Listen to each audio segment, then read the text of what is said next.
Добрый день, дорогие телезрители! С вами передача «Интересные увлечения». Сегодня мои любители живых существ расскажут о своих увлечениях.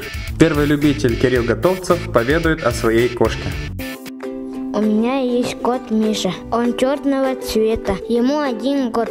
Кушает мясо, колбаску, рыбу, мясо утки и грызет косточку. Как и все кошки, любит пить молоко. Миша очень любопытный. Когда мы играем с братом, он наблюдает за нами. В минуту опасности Миша выпускает когти и может поцарапать. Спит, положив голову на лапки, прячет носик и накрывает себя хвостом. Если что-нибудь зашуршит, он резко поднимает голову и ушки, готовый в любую минуту броситься на врага.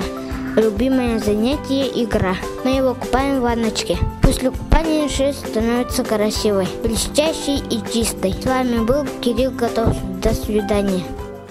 Ну а теперь в нашей студии гость, который увлекается простейшими одноклеточными существами.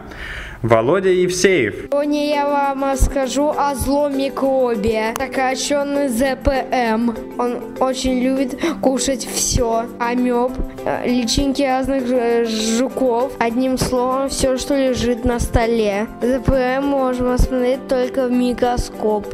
Если ЗПМ встретится с наноботами, то ЗПМ получит у одного из них удар электротока, от второго опасный лазер, а следующий схватку. Но ЗПМ окажется сильнее и мужественнее и быстрее. С вами был Володя. До свидания. Ну а теперь любитель паукообразных, членистоногих. Встречайте, Егоров Максим. Моего паука зовут Арагог. У него было 7 ленек. Неподвижным и ложится на дно террариума. Питается паук специальными тараканами, которых нужно разводить.